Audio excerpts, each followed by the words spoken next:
Hey guys, welcome back to the channel. I haven't done an upload for a day or so. I know I've been pretty busy, so my apologies for that. If you are enjoying the content so far, please do hit like and subscribe to the channel. Also comment on what you particularly like or what type of stories you like, and I can focus on those a bit more. So, back to our story working for the moment, Deathcoin. This is part 4. Wallet balance 3,993.56 graves. I've been holed up in some random motel in Stamford for a few days.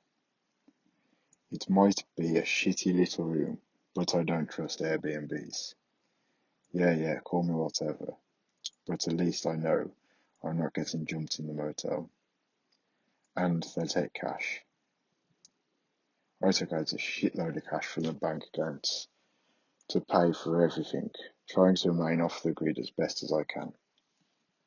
Still, I hear the dong of the Deathcoin app toll every time now and again. As a reminder, as if to remind me that this is reality. I don't even bother to look at the news clips anymore. The day finally arrived, and I got myself into some decent enough clothing. I was going to a town hall meeting, not a wedding, or a funeral. At least I didn't think that was the case at first. I got to the town hall, and there were maybe half a dozen people there. I saw rows of legislators at the front, behind the large oak desk, which stretched across the entire front of the room, microphones and seats behind the platform. I saw a seal for the city of Stamford on the front. This town hall meeting is being called to order. One of them had been called out after tapping a microphone that rang with feedback. So far, a pretty standard government get-together. As the boring events passed on, from zoning issues to tax exemptions, I started to wonder if I was in the right room. I glanced at my phone a few times to confirm the life insurance escrow privatisation was on the day's talking points. Finally, after what felt like forever and a day, I heard them call up the issue that I was there to try and shoot down. Next on the docket, life insurance escrow privatisation proposals. The woman at the front said, looking at the paper oddly. I believe we had somebody coming to speak on the issue for us today. I glanced up. No other issue had any speakers. But moving out of the crowd and up the podium was a well-dressed black man. His three-piece suit was tailored black, with a deep, perfectly crisp white shirt underneath, and a deep blue tie. His head was bald, but his eyes were light brown, almost yellow. In fact, I am that someone, Madam Secretary, the black man said, with a charismatic smile. Oh well, by all means, explain, the woman took out, because it's all Greek to me. Actually, the word escrow derives itself from Anglo-French, the man smiled. Surprisingly, I know, considering the majority of our legal etymology stems from Latin. You learn something new every day, the woman said, her fellow legislators laughing.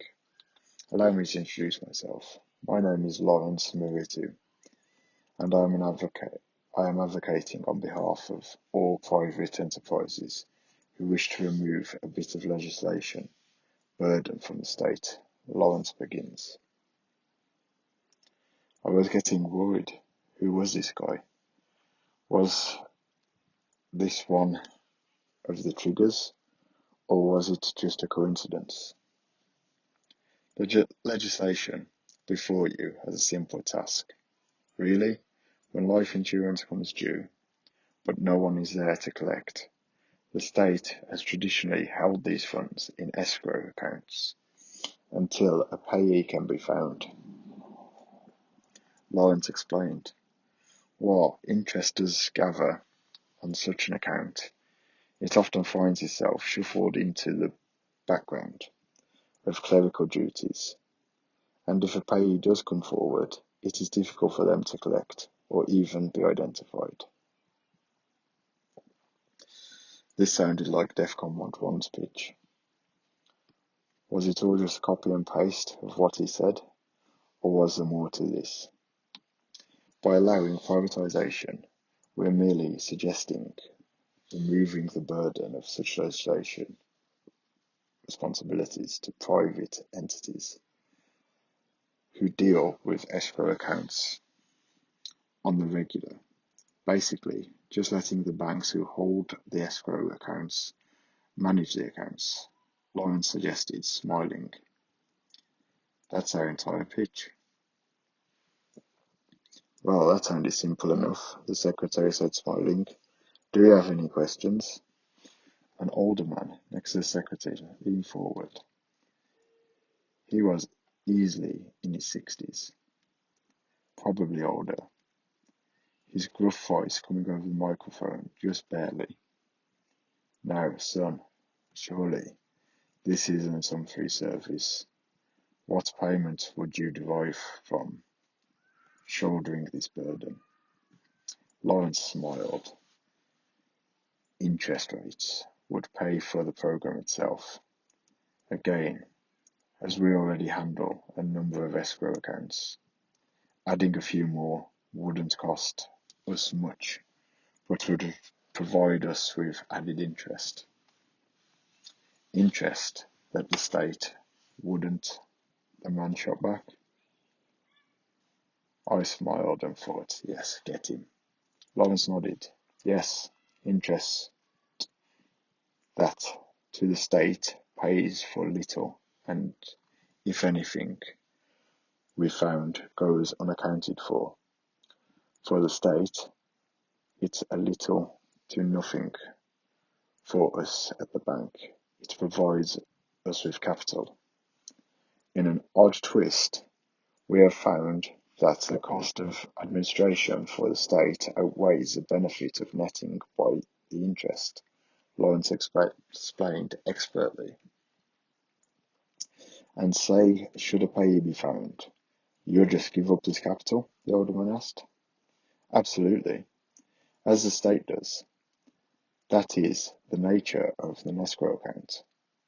In fact, after a decade, the escrow does not go to the bank, but rather returns to the insurance company. In both cases, Lawrence smiled warmly. I assure you, this is as open an operation as you can imagine. The older man expressions change from confrontational to accepting, shrugging and nodding to the secretary. Well, I'm sold. And I'm assuming, of course, your organisation remains FDIC insured as well? Absolutely, Lawrence smiled. Our banks are well regulated, and as such, we meet all regulatory requirements to hold the escrow accounts in question.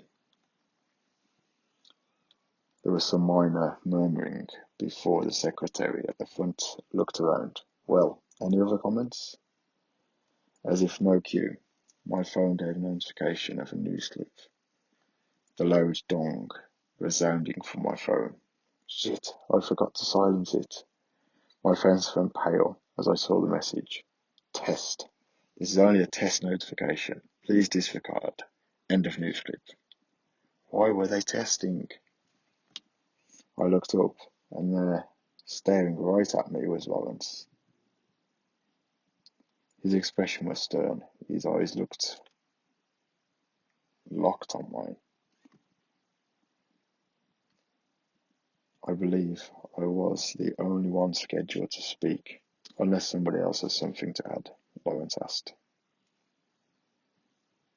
My stomach dropped, and I shook my head out of sheer instinct.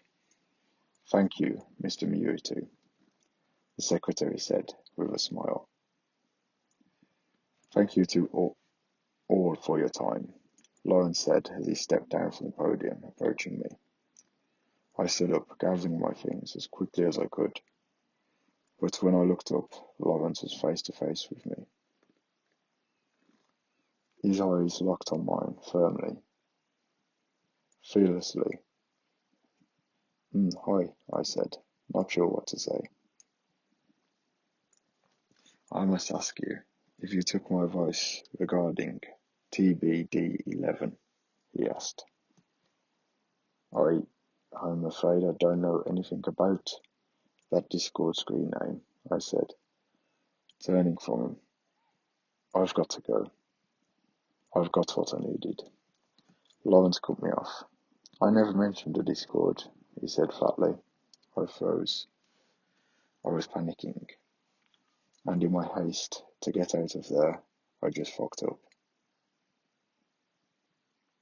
Walk with me, Lawrence said, leading the way from the town hall chambers. I swallowed hard, figuring that if I ran, that would be more suspicious. We got out into the hallway. As we did, Lawrence turned around. I assume that you've made the guess that my name is a pseudonym, so please don't feel the need to give me your real name. The less we know of one another, the better, he said, pocketing his phone. I glanced at the phone and looked up at him. You sent the test? Of course. You were the only anomaly I found in the room today. The rest were typical reporters. 4 concerning citizens who really, literally sit here all day long, and the man at the back in a camouflage baseball cap has been coming to these town halls every day in opposition of a mask mandate for school children. Lawrence turned to the chambers, which had now erupted into shouting. I swallowed hard. You're diligent. Always, Lawrence said. I'm going to hazard a guess. That's your Love and Deathcoin? I nodded. Yeah, my name. Your name is Joe Black, as far as I'm concerned, Lawrence said, as he adjusted his tie. I assume you felt my presentation was enough, and that there was nothing for you to add. I nodded dumbly. Well, Joe, as we've accomplished our mutual goals, allow me to buy you a drink, Lawrence said, heading down the hallway. My flight doesn't leave for another 12 hours, so I have some time to waste. Waste? I asked, following him reluctantly. Yes. Sadly, between Delta Airlines and the city of Sanford, scheduling has been some abysmal. I had planned to spend this time doing some light reading, but seeing as paths have crossed rather unexpectedly, I'd much rather spend the time discussing shop with you, Lawrence affirmed with his tone even. Everything about him seemed to scream politician. But, as I was certain, this was big energy. I couldn't forget that just a few days ago, this man was responsible for the death of 12 people.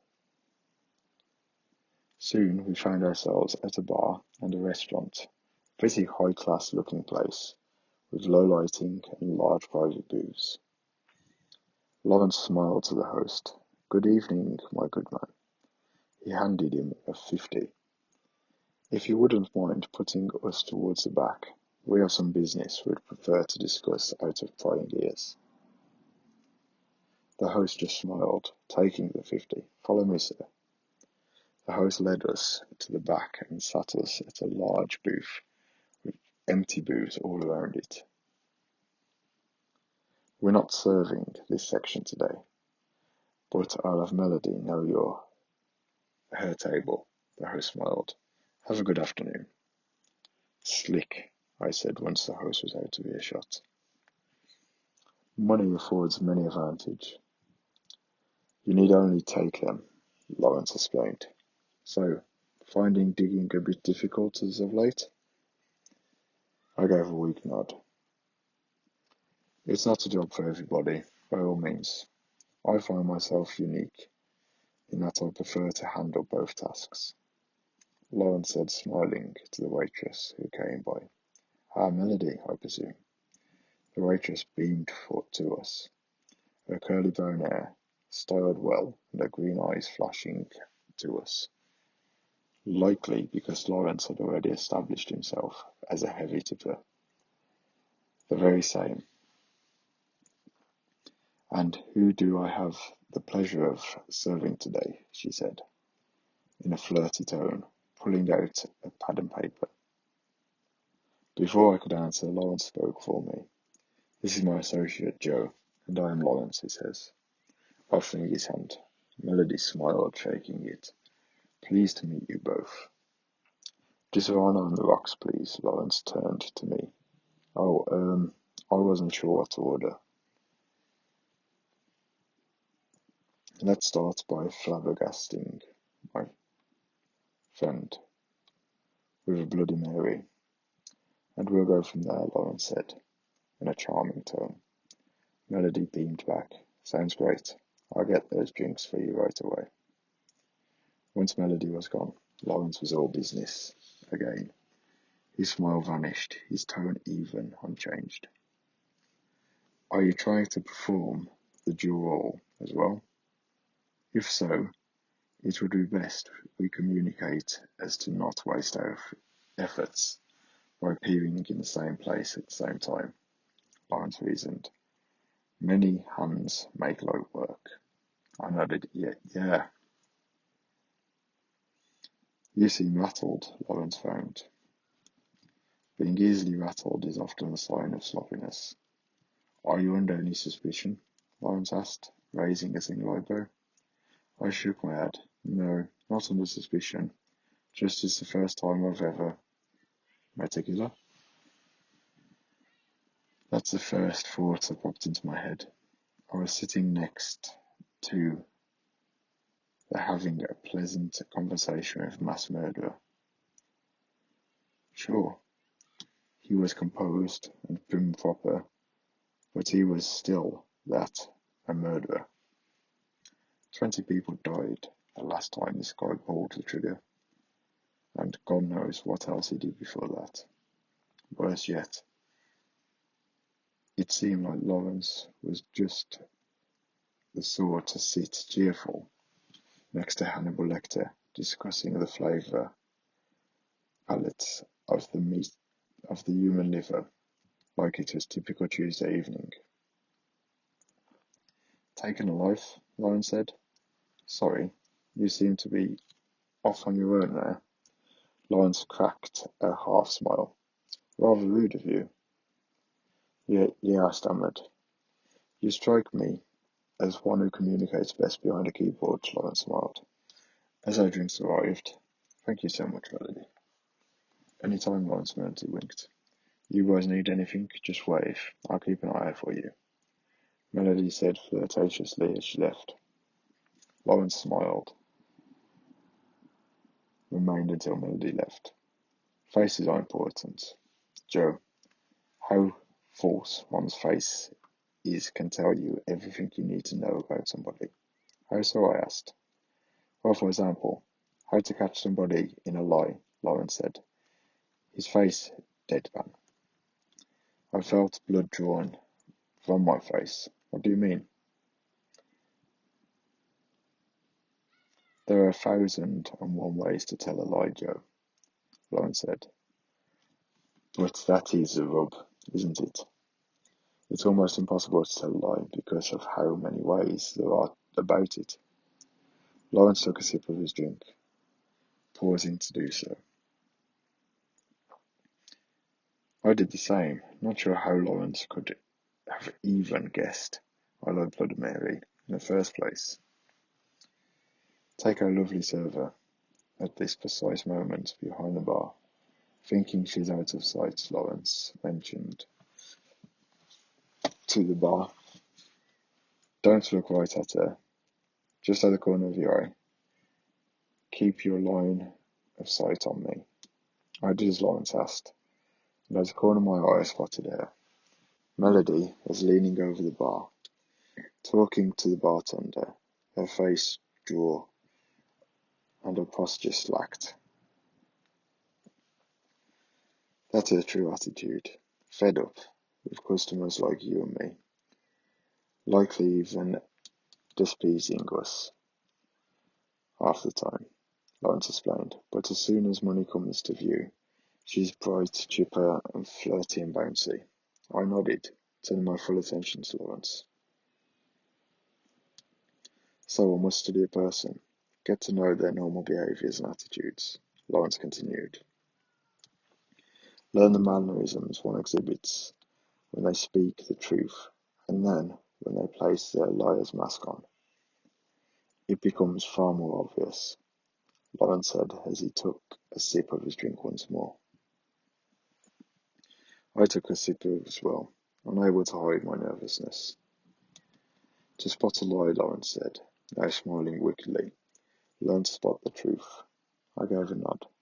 For example, you are awkward, nervous, having bumped into me unexpectedly, and completely caught off guard. In addition, you already confessed that your last dig was your first, and you're not logged any additional digs in short.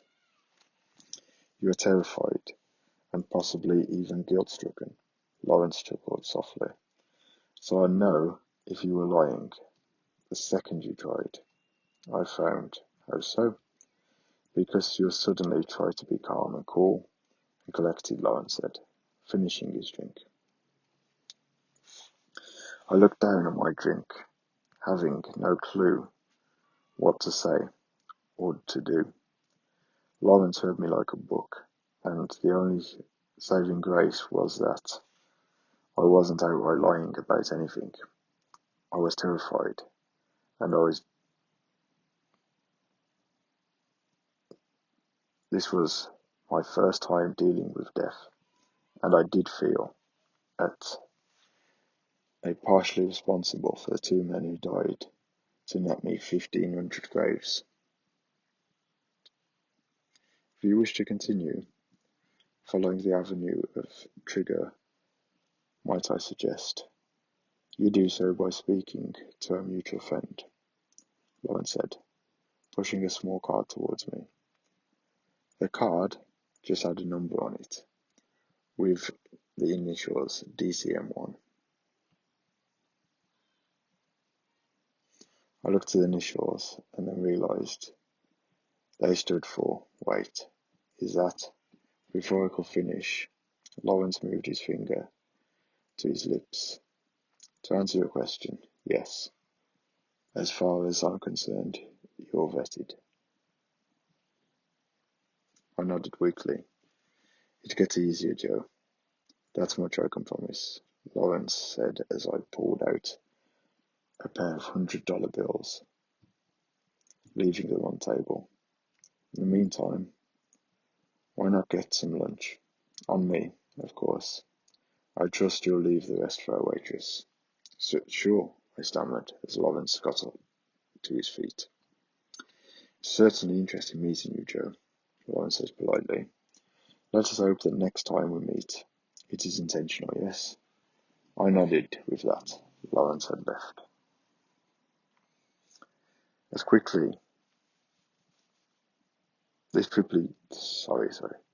quickly prompted Melody to approach the table as he walked out. Anything else I can get you? I shook my head. No, I'm all good. I downed the Bloody Mary, leaving an empty glass on the table. That's for you. Keep the change. Sir, the bill is only going to be like 30 for drinks, Melody says, shocked. Yeah, I know. Keep the change, I said, adding out.